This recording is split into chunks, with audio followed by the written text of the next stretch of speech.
Ben, merci beaucoup à tous d'être là. Je suis très contente de vous voir et vraiment, c'est un grand plaisir. Comme vous le savez, c'est mon premier livre. Donc, je suis vraiment contente de partager ce moment-là avec vous, mais de le partager aussi avec des gens qui m'ont aidée dans mon parcours. Et ça sonne. Donc, l'idée, en fait, de ce petit panel, c'est pas de vous prendre la tête ou de vous faire des grands discours sur la recherche universitaire. C'est plus d'avoir le plaisir de voir Marie-Josée qui accepte de un peu modérer nos ardeurs et nos discours. Et surtout, je suis contente d'avoir avec moi 4 des 8 personnes, en fait, qui ont gentiment accepté, alors que j'étais en train de me prélasser en Guadeloupe, de répondre à mes questions, soit par Zoom, soit par écrit.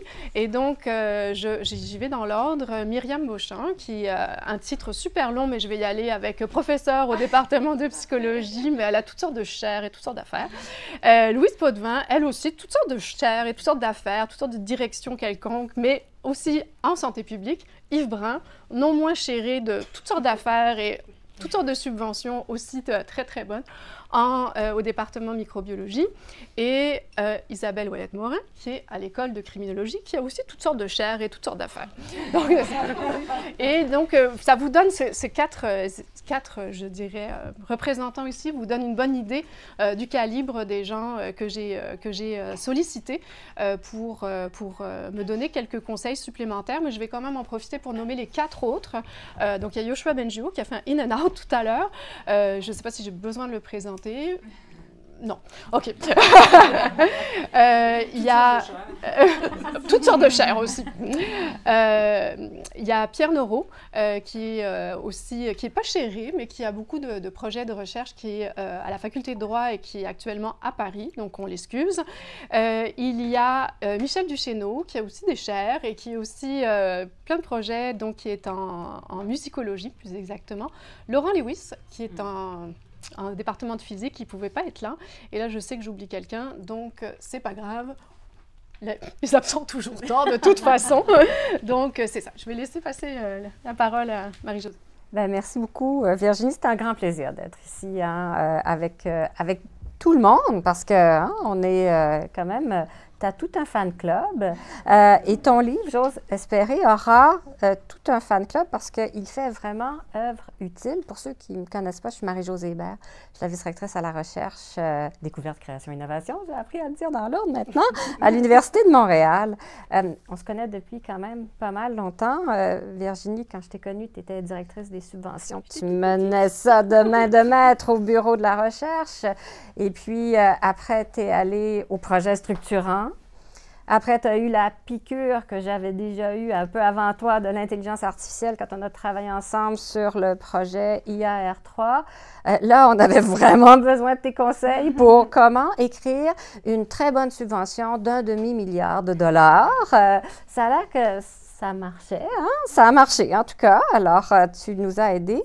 Alors, tu n'étais pas assez occupée. Tu as décidé que là, tu voulais relever des défis en étant la directrice des programmes scientifiques à Ivado. Donc, puis, tu as trouvé du temps d'écrire un petit livre comme ça. Ouais. Alors, pourquoi? D'abord, j'ai un peu triché parce que j'étais en sabbatique, en Guadeloupe, et je me suis beaucoup ennuyée. Pauvre toi! Alors, je me suis dit, qu'est-ce que je peux faire? Donc, je me suis dit, OK, mon chum écrivait un livre. Je dis, moi, je suis pour l'égalité dans des genres. Moi aussi, je suis capable. Donc, il a sorti son livre. Eh bien, moi aussi.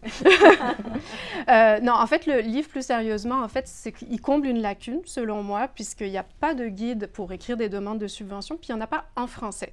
Il y en a beaucoup en anglais, beaucoup pour les États-Unis, en masse, mais on est dans un autre système, un autre écosystème.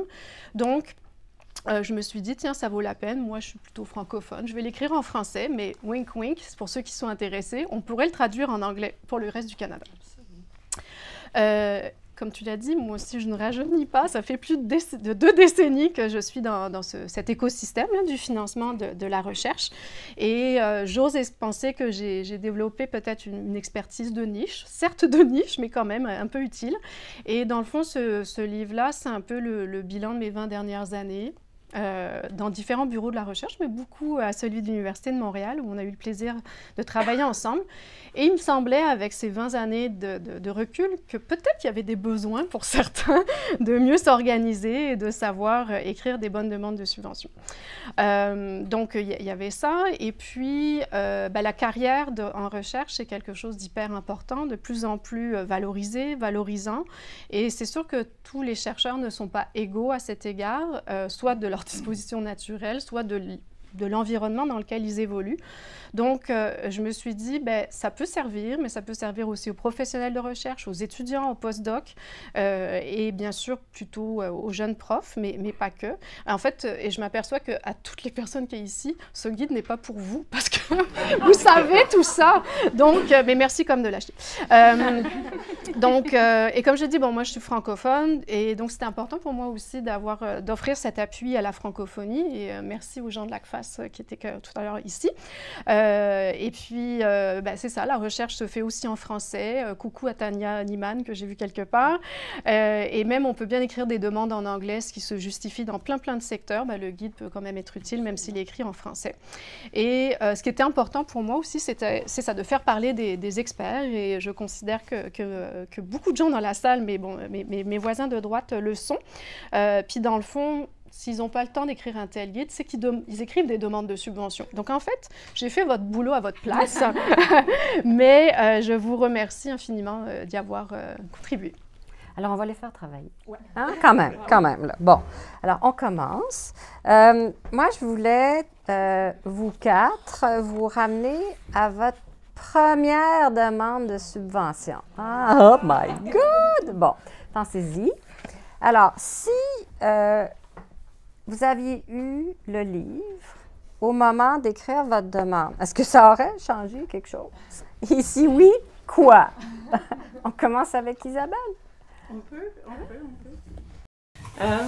Ça fait déjà longtemps, hein? On a l'impression que c'était hier, on s'en souvient très bien, mais effectivement, c'est très intimidant, une première rédaction. C'est bien loin d'une demande de bourse, demande de financement personnel. Il y a tout, au-delà de la structure, il y a le ton. Trouver le bon ton. Alors, effectivement, j'aurais beaucoup aimé pouvoir, sans grande surprise, me référer à un livre pour pouvoir vraiment anticiper, répondre à mes questions simples qui parfois sont gênantes à poser à nos collègues plus expérimentés. J'ai toutefois eu la chance d'avoir des bons modèles, des bons mentors, hommes-femmes, qui m'ont permis vraiment d'avoir une première appréciation de tous ces éléments qui, à mon avis, composent une bonne demande de subvention. Puis ensuite, avec le temps, on continue à acquérir certaines choses. Yves? Si j'avais eu ce livre... En fait, ce livre-là, quand je l'ai parcouru, il y a beaucoup des choses que j'ai appris quand j'ai participé à mon premier comité d'évaluation plusieurs années plus tard, que j'aurais beaucoup aimé savoir quand j'ai rédigé ma première demande. Mais je me souviens, à 5 heures du matin, le jour de la date limite, être chez Kinko's en train de faire des photocopies pour l'envoyer par FedEx. Mais j'avais des paquets, là. Il fallait faire des paquets. Des 10 paquets. Mais j'avais aussi envoyé le texte de ma demande à 3 personnes que je respecte énormément. Ma mentor de postdoc à Stanford, dont les subventions étaient toujours subventionnées, qui m'a appelé au téléphone disant « Yves, what are we gonna do? What are we gonna do? » Ça sera jamais subventionné. OK. Explique-moi. Elle dit, il faut que la première page, Specific Aims, c'est là que tu gagnes la bataille. C'est une des choses qui est mentionnée. Donc, j'ai révisé ça, tout ça. Je le donne à mon collègue Norm Pace, qui est vraiment exceptionnel. Et il me dit, ça sera jamais subventionné, ton texte est trop dense. Les évaluateurs vont paniquer en voyant ça, puis ils vont pas réfléchir à ce qui est dans la demande. Donc, je révise ça, puis je le donne à un autre collègue, Tom Donahue, qui était sur Study Section au NIH, et il me dit, ça sera jamais subventionné parce que... Donc, mais à chaque fois, puis l'idée, c'est d'écouter ce qu'on nous dit, et ce que plusieurs personnes nous disent, incluant les étudiants de mon laboratoire à qui je faisais lire, puis qui me disaient, ben non, mais ça marche pas, je comprends pas. Puis toujours d'écouter, en pensant au fait que cette personne-là peut représenter un ou une des évaluateurs, évaluatrices de la demande. Si quelqu'un dit ça marche pas, il y a une raison, il faut essayer de la trouver. Donc ça, c'est des choses qui sont là, mais c'est des choses que je ne savais pas au début, que j'ai appris au cours de très nombreuses années. Et Louise?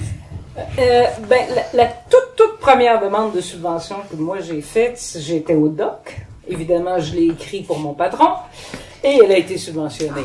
Mais ça, c'est une autre histoire. Mais à ma première année, en 1988, à l'Université de Montréal, j'ai fait 8 demandes de subventions diverses. Aucune subventionnée. Donc, c'est pas... c'est intéressant d'avoir ça, mais tant qu'on n'en a pas écrit quelques-unes, ça sera pas si utile que ça. Dans le sens... Non, mais ça reste théorique de lire ces choses-là. Il faut s'y être essayé. Et je pense que les premiers lecteurs devraient être les étudiants de doc qui font des demandes de bourse, de post-doc. C'est la même mécanique, hein. C'est le même exercice de séduction. Et c'est pour ça que c'est un art et non pas une science d'écrire. On va y revenir. On va y revenir, ça, l'art ou la science, dans l'écriture de la demande de subvention. Mais au fond, ce que tu nous dis, Louise, c'est qu'il y a peut-être différents timings pour lire le livre. Et peut-être qu'il faut leur lire. Tu sais, c'est comme des grands classiques. Non, mais c'est vrai. Tu lis pas Proust de la même manière à 20 ans, puis à 55 ans, tu lis pas Tolstoï de la même manière, tu ne flashes pas ces mêmes choses. Alors, écoute, Virginie Porte, Proust, Tolstoï, même combat, même combat. C'est plus concis, en tout cas.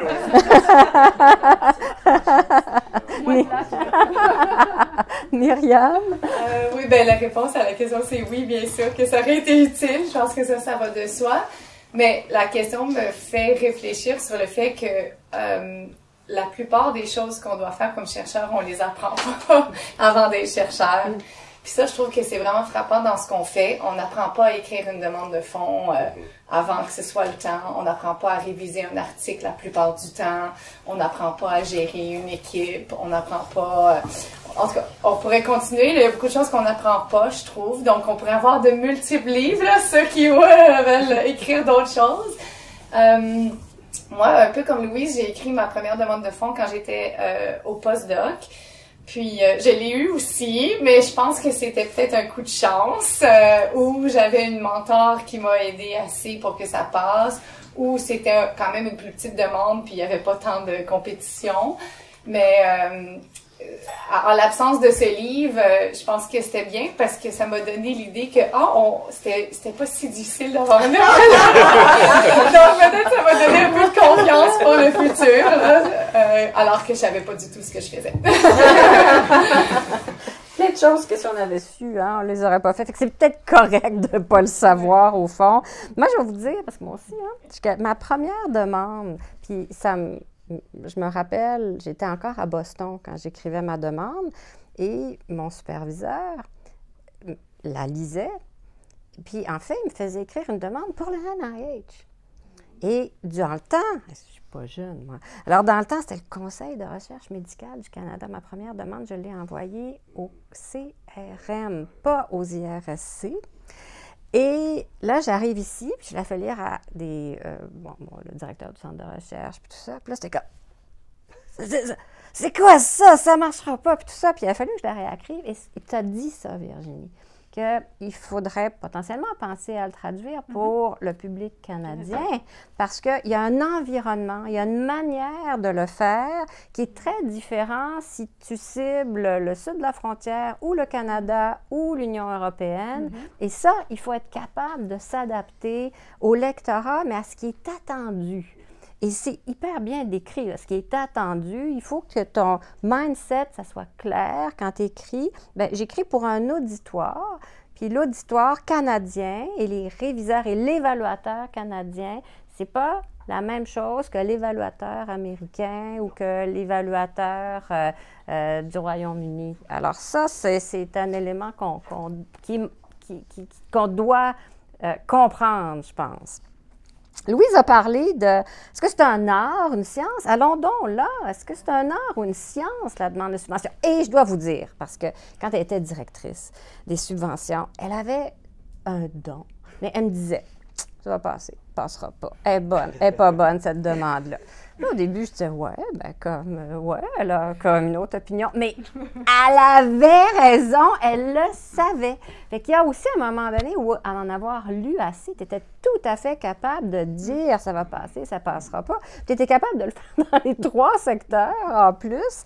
Alors, il y a quelque chose dans une demande de subvention qui équilibre, qui, quand ça marche, là, on le sait qu'elle est bonne, puis tu étais capable de le voir, on le sent. Qu'est-ce qu'il y a de science? Qu'est-ce qu'il y a d'art là-dedans? Louise, pourquoi tu dis que c'est un art? Ben, la science, c'est le contenu, mais le contenant, c'est l'art. Et puis, tu sais, en anglais, on parle de grantmanship. Absolument. Et puis, pour en avoir écrit plusieurs, en avoir lu quelques milliers, je peux dire que c'est pas du Proust, là, mais quand on sait quoi lire, c'est ça. Et on le reconnaît tellement quand c'est un étudiant gradué qui a écrit la demande de subvention. Je comprends pas pourquoi les collègues font encore écrire leur demande de subvention par des étudiants gradués. Ça paraît comme le nez au milieu de la figure. Ben, je rajouterais juste que je trouve que c'est marquant sur la couverture du livre, c'est l'art d'écrire. Puis le sous, c'est une demande de subvention. Puis je pense que ça dit tout. C'est l'art d'écrire. Oui, évidemment qu'il faut qu'il y ait de la bonne science derrière. Puis ça, les réviseurs sont capables de voir s'il y a de la bonne science. Mais c'est aussi l'art d'écrire, je pense. Un point, c'est tout, là. Puis ça, c'est ça. On peut avoir de la science super solide et forte, mais si c'est mal écrit ou si ça se comprend pas, toutes les choses que les gens nous ont reprochées à travers les années, ben je pense que ça passera pas non plus. Puis qu'est-ce qu'il y a dans cet art? Là, Yves, Isabelle, qu'est-ce que vous pensez dans l'art d'écrire? Qu'est-ce qui est pour vous le plus important? Je ne sais pas. Moi, quand je pense au processus, il y a, ça me rappelle quand j'étais jeune puis que j'écrivais de la poésie. Puis, il n'y avait pas de processus. À un moment donné, je m'assoyais puis je vais écrire un poème, mais j'attendais que ça vienne. J'attendais que l'inspiration vienne. Des fois, ça venait pas, mais des fois, quelques jours plus tard, ça venait. C'est la même chose avec une demande de subvention. Je m'amuse à lire des choses puis à rien faire pendant un bout de temps. Mais je ne peux jamais prévoir, malheureusement, des fois, c'est 2-3 jours avant la date limite, quand est-ce que l'inspiration va venir. Puis pour moi, puis chacun a sa méthode, mais pour moi, c'est vraiment, il faut que je le sente. Il faut qu'il y ait une inspiration. Ça me rappelle beaucoup à ce que je ressentais quand j'écrivais de la poésie. Donc c'est pour ça que je pense que pour moi, c'est plus un art qu'une science. Il y a d'autres gens avec qui j'ai travaillé qui, eux, sont très systématiques. Ils ont vraiment une recette, ça marche. Donc, il y a de tout. Toi, Isabelle. Mais d'où la difficulté d'écrire un livre comme celui-là. Puisqu'il y a tellement de différences individuelles. On a tout notre processus, on a acquis notre façon de faire. Pour moi, en fait, il y a la science en arrière. Il y a une communication stratégique par la suite. Je décide le pourquoi. Qu'est-ce que les gens veulent savoir? Je commence avec le pourquoi, à qui je m'adresse, quelles sont leurs résistances, quels sont leurs points ou qu'ils vont aimer, puis là, j'ajoute l'émotion ensuite. Donc, pour moi, c'est vraiment, il y a comme trois filigranes dans la demande. Évidemment qu'on fait rien s'il n'y a pas de science en arrière de ça, mais c'est plus difficile à passer s'il y a juste de la science. Alors, voilà. Il y a un truc aussi, quand je présidais des panels, puis ça vous est arrivé aussi, là. En fait, on voit que l'évaluateur veut aimer les demandes. Hein? On a tout le temps l'impression qu'on est là pour tuer les... C'est pas vrai. Là. Ils veulent aimer des demandes puis défendre la demande qu'ils aiment. Puis pour aimer cette demande-là, il faut qu'ils se sentent intelligents en la lisant. Puis il faut qu'il y ait eu une espèce d'émotion que ça, là, il y a un wow factor. Hein? C'est dans ton livre, là, il y a cet élément-là que cette demande-là, il faut qu'elle passe parce qu'il y a quelque chose de transformateur et j'ai confiance que la personne qui a fait cette demande-là est la bonne personne pour mener ça. Fait qu'il y a quelque chose à susciter comme émotion parce que là, ton évaluateur devient la personne qui défend ton projet dans un panel. Là. Fait qu'il faut que tu sois capable de t'allier. Alors, quand on fait les réponses, parce qu'on a tous eu des demandes pas acceptées, quand on fait la réponse, ça, c'est le moment où tu peux te faire un ami ou un ennemi de ton évaluateur.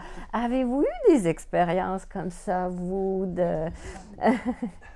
Moi, j'en ai eu certaines. Cette réponse émotionnelle, elle n'est pas toujours facile. Ça dépend des projets. Il y a des projets qui sont plus faciles à créer ce wow. Il y a d'autres projets plus mécanistiques où là, c'est un petit peu plus difficile de créer cette réponse-là.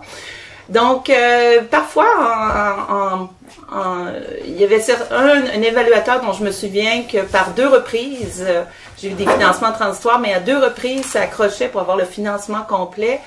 Et c'est pour lui, ou elle, c'est ce manque d'impact concret le lendemain qu'on a les résultats qui créait une hésitation. Et parfois, c'est de rappeler que, c'était aux IRSC, que l'impact est mesuré de différentes façons. Donc, je me suis permise de réinsérer les critères d'évaluation, remodeler dans la réponse pour bien montrer qu'un impact mécanistique est aussi un impact sociétal et c'est pas juste un impact à avoir une intervention pour améliorer la vie des gens. Et sûrement que Isabelle t'a pas écrit You dumbass, you didn't understand anything. Et il t'envoie des fois qui sont tellement émotifs. C'est sûr que la première, tu sais, quand elle passe pas. Hein? La première affaire, c'est l'idiot, l'imbécile. Il n'a rien compris. Et puis, c'est d'être capable. Non, mais il y a. Tu sais, c'est écrit, là. C'est oui, mais il l'a pas compris. Hein? Alors, s'il l'a pas compris, comment je réussis à faire comprendre? Et de lire entre les commentaires. Parce que parfois, dans la nature des commentaires ou leur modeste, on disait, mais voyons, il n'y a rien qui a accroché. Mais c'est parce qu'il n'y a rien de négatif qui a accroché peut-être, mais il n'y a rien de positif qui a accroché aussi.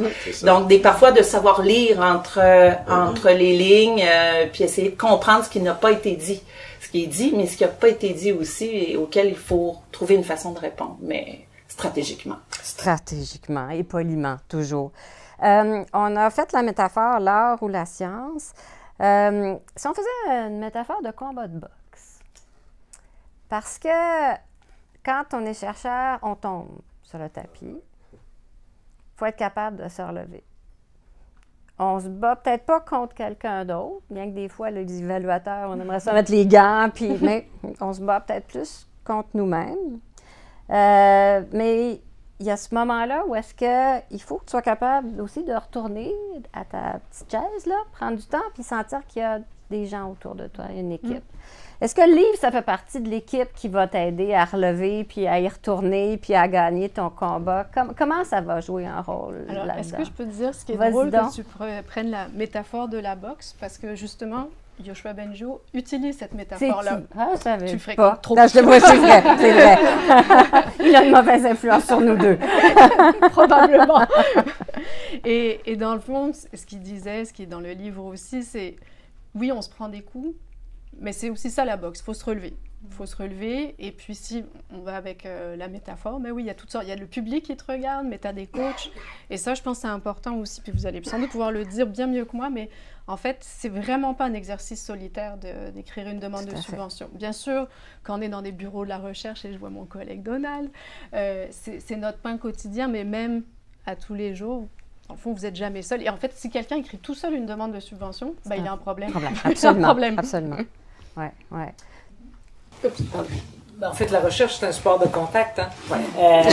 Non, mais c'est un sport de contact. Et puis, tu sais, si j'avais, moi, un conseil à donner à quelqu'un, envoyez rien avant la 15e version, c'est inutile. Et c'est de la lecture, de la relecture, de la relecture. Puis c'est ce que les étudiants gradués arrivent pas à comprendre et effectivement c'est juste ça, et si on l'a pas lu 15 fois, ben c'est sûr que ça coule pas autant, puis c'est à la 15e fois qu'on s'aperçoit que ben, ça prend un premier paragraphe qui va embarquer le lecteur. Mais il faut avoir les idées claires à la fin, puis c'est pour ça que c'est un art, finalement, puis c'est ça, c'est un sport de contact. Puis il faut être relu, puis il faut avoir de bons relecteurs qui sont capables de voir là où ça coince, puis les golden nuggets là, dans l'histoire. C'est super intéressant, les métaphores de sport de contact, parce que mon domaine, c'est les commotions cérébrales. Comment ça rentre dans la métaphore de dimension, là. En tout cas, la plupart des gens se remettent des commotions cérébrales. Mais peut-être pour faire du pouce un peu là-dessus aussi, moi j'ai l'impression que, c'est ça, on est comme peut-être KO après des refus, des choses comme ça, mais moi je trouve ça toujours vraiment difficile tout de suite après, un peu comme des rejets aussi par rapport aux publications. Puis je veux pas y toucher, mais après ça, quand j'y reviens plus tard, ça me prend longtemps avant d'y revenir, puis un peu comme quand on relit les commentaires des réviseurs, après je trouve ça moins pire, puis je me dis c'est pas si pire, je suis capable de répondre à ça, peut-être qu'il avait raison finalement, c'est pas qu'il avait pas lu la demande, puis j'essaie de me remettre dans la position où je me dis que je sois d'accord ou non, il y a quelque chose que j'ai pas fait de correct parce qu'ils ont pas compris fait que c'est à moi de changer ça pour que la personne ait pu ce commentaire-là, même si au départ j'étais peut-être pas d'accord fait que je sais pas, je pense que c'est comme dans tout, c'est de la persévérance aussi de juste mais je pense par rapport au livre aussi, je me dis, un peu comme y revenir puis relire, c'est quelque chose que peut-être qu'on peut revenir, relire. Ah oui, il y avait ça comme conseil, puis c'est vrai que j'ai pas appliqué ça cette fois-ci. Je vais relire. Je pense que c'est vrai que les gens pourraient relire ça à différents moments, différents stades de carrière, puis reprendre des petits bouts. Ah oui, ça, je le maîtrise bien, mais ça, c'est vrai que je fais jamais ça, ou... Je sais pas, je le vois un peu comme ça. Absolument, absolument. Ouais, moi, c'est quelque chose que j'ai beaucoup fait quand j'étais aux États-Unis. À chaque fois que j'écrivais une nouvelle demande au NIH, j'avais assisté à un atelier sur les demandes au NIH, puis on avait eu un livre là-dessus. Puis je le relisais à chaque fois avant, puis à chaque fois, c'est un peu comme les amateurs d'Astérix, là, il y a les pirates. Puis il y a je me souviens pas quel album, mais il y a un des pirates qui dit, c'est drôle, à chaque fois, ça ressemble à la même chose, mais je découvre toujours quelque chose de nouveau. C'est un peu comme ça, c'est que je relisais ça, puis wow, ça, il faut que j'applique ça, je ne l'ai jamais fait. Par rapport aux évaluateurs et ses adversaires de boxe, moi j'utilise la flatterie surtout. Mais aussi dans le sens que je le disais tout à l'heure, c'est-à-dire que n'importe quel commentaire vient d'une impression que la personne a reçue en lisant ma demande de subvention. Donc, il y a quelque chose à creuser là, puis j'essaie de me mettre à leur place, puis de comprendre. Puis de répondre d'une façon en me blâmant moi, pour soit ne pas avoir été suffisamment clair, ou avoir oublié ce domaine-là de la littérature, ou peu importe, mais vraiment pour rejeter le blâme sur moi, puis dire, oui, vous m'avez permis d'écrire une meilleure demande de subvention. Ça a l'air niaiseux. Mais ça fait ayant été évaluateur, ça a un petit effet. Absolument. Isabelle? Peut-être pour ajouter, on discutait de l'importance du livre à différents moments de notre trajectoire professionnelle de chercheur, mais même au début, je crois que ça enlève le romantisme d'écrire la demande de subvention et on voit bien au-devant le travail, la stratégie. Et puis ça, comme étudiant, on a peine peut-être parfois à le réaliser au début, qu'il y a énormément de travail et que même les chercheurs les plus accomplis ont besoin de multiples révisions et d'autres chercheurs accomplis pour pouvoir amener la demande plus haut, pour pouvoir la rendre plus parfaite, enlever tous les petits poils qui dépassent. Et ça, je crois que j'ai compris ça quand mes propres étudiants gradués ont été témoins d'échanges que j'ai eu avec d'autres chercheurs sur comment bonifier nos demandes de subvention. Puis ils n'avaient pas réalisé, eux autres, je pense qu'ils pensaient qu'on écrivait ça du début à la fin comme ça et on le soumettait puis on l'avait. Alors, je pense que ils n'avaient pas réalisé à quel point qu'à tout moment de notre carrière, on a besoin de ce regard critique envers nos propres choses et que c'est de cette façon-là qu'on arrive à... C'est justement là où je voulais aller. Deux dernières petites questions, deux derniers petits tours. Là. Mais en fait, les chercheurs, on se plaint tout le temps. Hein? C'est comme, puis je le sais, c'est comme, je continue ma vie de chercheuse, moi, fait qu'on se plaint. C'est comme, il faut eu ma subvention, mon article n'a pas été accepté, c'est difficile. Et parfois, on oublie aussi de partager toutes les highs, toute la passion, puis les moments incroyables qu'il y a dans cette carrière-là. Et on oublie parfois même de dire, puis là, je vais oser dire quelque chose, je vais voir comment vous allez réagir, que perso, moi, je trouve ça le fun, écrire une demande de subvention. OK, je suis pas la seule. Oh, ça fait du bien, ça fait du bien. Et que ça me cadre parfois. Tu sais, je fais ce que j'ai dit que je ferais. 5 ans plus tard, je dis, ben oui, mes aims, je passe à travers. Puis alors, est-ce que, donc, je suis pas la seule. Est-ce que vous aussi, vous avez un plaisir coupable, que vous aimez écrire vos demandes de subvention? Mais moi, je me suis longtemps sentie coupable de dire que j'aimais ça parce que j'avais entendu comme étudiante, mes superviseurs se plaindre, oh mon Dieu, il faut que j'écrive une demande de subvention, fait que ça m'avait été inculqué là, que c'est quelque chose de horrible et de tu veux pas faire ça puis tu devrais pas aimer ça.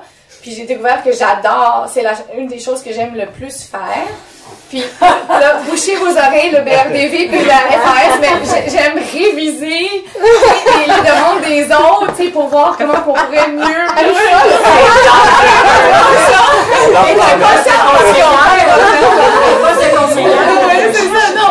Je trouve que c'est plaisant, puis j'aime bien mieux faire ça qu'écrire un article. En tout cas, il y a quelque chose que j'aime beaucoup là-dedans, mais ça m'a pris longtemps à l'admettre, parce que je pensais que c'était quelque chose qui se disait pas. Nous sommes au moins deux. Louise, nous sommes 3.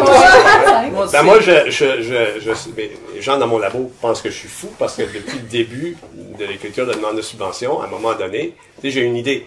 Moi, c'est ce que j'aime, c'est que j'aime deux choses. J'aime deux choses.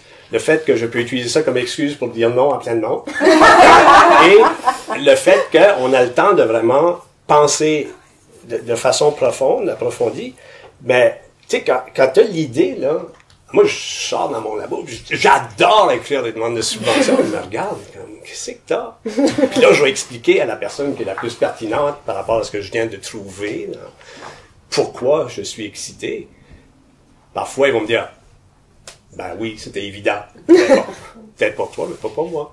Je viens de découvrir. C'est un exercice de création. Oui, c'est ça. Alors que l'article, c'est pas un exercice de création, c'est un article. C'est ça. C'est un rapport. Ce qu'on a fait, c'est ça. Le rapport. Ouais. Alors que c'est la construction, puis ça m'est arrivé une fois d'évaluer une demande de subvention, puis de me dire, j'avais vu la lettre d'intention de la personne, c'était pour une demande de chaire. Puis j'ai dit, merde, si elle réussit, cette personne-là, à me convaincre qu'elle est capable de faire ça, et effectivement, dans la demande finale, il y avait une construction dans ça, une élégance, une façon d'aborder quelque chose d'éminemment complexe, mais on voyait que ça se réaliserait. C'est de l'art, ça. C'est de l'art. C'est de l'art et de la création. C'est de la création, c'est là où tu crées. Peut-être pour ajouter un élément qui n'a pas été mentionné, c'est aussi une façon... Je pense qu'on en a fumé du bon.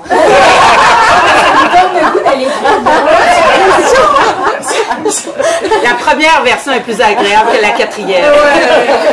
Mais pour ajouter un élément qui n'a pas été nommé, c'est une façon aussi, oui, d'être créatif, de pouvoir à réaliser une idée, mais aussi de se donner des moyens. Et puis parfois, moi je fais partie de groupes qui suivent des cohortes longitudinales. C'est une façon aussi de créer une programmation collective de recherche.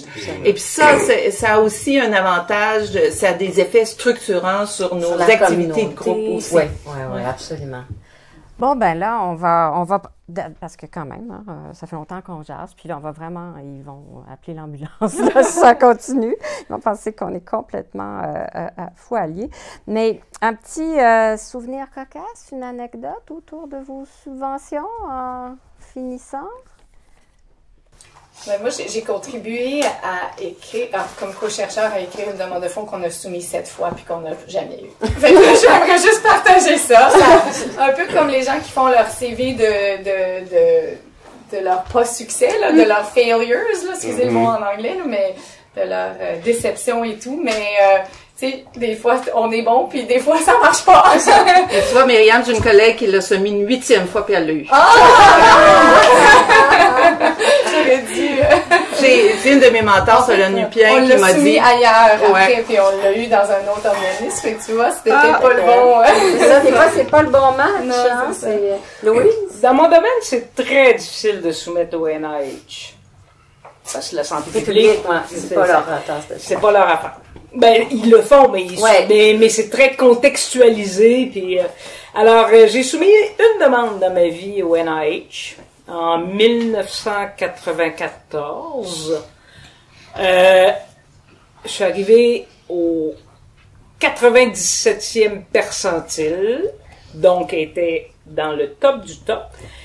Cette année-là, Ouch. les 94, c'est pas loin de 93, ok. Le NIH avait coupé toutes les subventions qui n'étaient pas pour les États-Unis. Donc, ma demande au NIH, je l'ai jamais eue. On Voilà. n'a pas eu depuis. J'ai fait non. Plus jamais. Plus jamais. Moi, la demande de subvention que j'ai envoyée au NIH, dont j'étais le plus fier quand je l'ai soumise, a eu le pire score que j'ai jamais eu. Puis on avait été tellement productifs, puis les idées, c'était tellement clair dans ma tête. Puis quand ça m'est revenu, on m'a dit, essentiellement, c'était 2 demandes de subvention en une, puis c'est vraiment pas clair ce que chaque partie fait, puis comment elles sont reliées. Fait que, go back to the drawing board. Donc, j'ai pris une partie, j'ai juste ajouté tous les détails, tout ça, il y avait d'autres commentaires aussi, puis c'est devenu la demande de subvention qui a eu le meilleur score à la vie. Mais, tu sais, au début, là, j'étais sûr qu'elle allait être subventionnée, puis tu reçois le papier, là. Moi, j'en ai 2. J'en ai une avec toi, qu'on va raconter IAR3, quand on a soumis la demande. Ça, oui. Mais avant, je vais vous en raconter une qui ressemble à celle de Yves puis celle de Myriam. Fait que j'avais décidé, comme vice-rectrice, que je continuais à faire de la recherche. Je fais bien des affaires, puis mon chum me dit que ça n'a pas de bon sens. Mais ça, à quelque part, je n'étais pas capable de m'empêcher d'en faire. Fait qu'il fallait que ça continue. Mais c'était pas toujours évident. Alors, à un moment donné, arrive qu'une de mes subventions IRSC est due pour renouvellement. Fait que je la présente, puis là, je ne l'ai pas du premier coup. Puis j'ai une bonne note, mais tu sais, ça passe pas. Bon. Fait que je la réécris, la présente une deuxième fois, puis là, je ne l'ai pas encore. J'avais mon autre, mais là, l'autre, elle finissait. Je disais, mon Dieu, je veux continuer à faire de la recherche, mais peut-être que c'est la recherche qui ne voudra plus que je continue.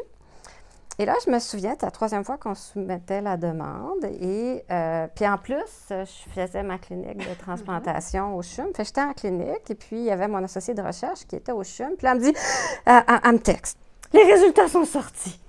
Puis là, je dis, OK, je vais aller voir sur ResearchNet. Puis là, mon mot de passe avait été changé. Ça ne marchait plus. Là, c'était comme, fait qu'elle dit, c'est moi qui l'ai changé. Je vais aller voir pour toi. Fait que là, Julie va voir. Catastrophe. On a 1. Je dis, comment ça? 1 sur 5? Voyons donc, c'est triage. Ça, c'est effrayant. 1. Quand on pleurait, elle dit, 1. Ben, je dis, écris-moi tout ce qui est 1. 4,8. C'est... 1! Non, oui. Alors, ça veut dire que ça vaut la peine de resoumettre, mais quand tu resoumets, c'est parce que tu as écouté ce qu'on t'a dit, tu as intégré. C'est pas des cons, les évaluateurs, c'est nous, là, c'est tes collègues. Puis quand si tu resoumets puis tu peaufines assez, ça va finir par passer. Alors, donc, moi aussi, ça m'est arrivé bien souvent de refuser, mais tu sais, hang in there, ça marche. L'autre affaire, c'est... Alors, Luc n'est pas là, mais il est là? Non, pas Luc Vinet. Luc Vinet. Il y a Luc Stafford. Oui, il y a trop de Luc physiciens dans ce monde. Mais donc, on a eu le bonheur de travailler avec Luc Vinet. Puis, pour la demande Apogée, tu sais, Luc, c'était c'était jamais assez bon. Hein? Apogée. Il avait pris le mot apogée, puis c'était au 1er, 2e, 3e degré. Alors, on était la journée de la demande et on avait jusqu'à 20 heures. Hein? Tu te souviens? Oui, très bien. Très bien. Et on était tous en ligne. Et là, Luc disait, il faut corriger telle phrase, puis telle autre phrase.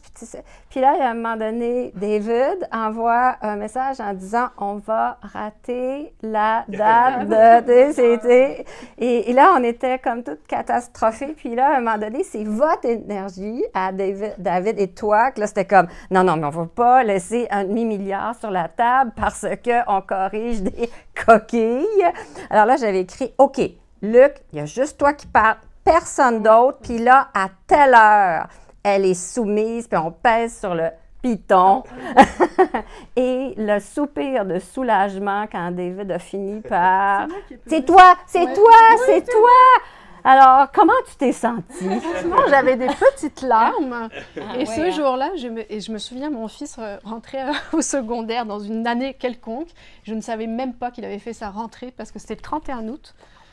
Ouais, 2022, et il n'y avait plus rien qui existait. Je ne sais pas si j'ai mangé cette semaine-là, je pense que oui, mais c'est ça, ouais, c'était quelque chose. Et ça, c'était comme une troupe de théâtre. Ça, à quelque part, ça crée une espèce de sentiment de communauté. Oui, c'est vrai. On était tous là-dedans, puis on voulait tous le mieux. Ça a comme tissé des liens que ça, c'est insoluble dans quelque solvant que ce soit. Ces liens-là, quand tu as... partager quelque chose. Ouais. Puis on était tous égaux, hein? Il y avait... C'est toi qui as pesé sur le piton, mais tu sais, c'est comme... Quand j'ai dit, il n'y a plus personne que Luc qui parlait... C'est ça qui avait ton mot de passe. Ah oui, je me souviens. Non, parce que j'étais tellement pas fiable pour ça. Oui, et puis Yoshua n'avait pas le droit de parler, c'était juste Luc qui avait le droit de parler à la fin. Tu sais, il y avait quelque chose qui était très, très égalitaire, puis on a tous... Et puis je pense qu'on en garde tous un souvenir ému. Hein? Oui, donc, chouette, quand même. Fait que c'est le fun d'écrire des demandes de subvention. Ben merci mille fois Virginie d'avoir fait ça. Surtout. Et puis il y en a une prochaine, c'est le rêve d'écrire une demande de subvention.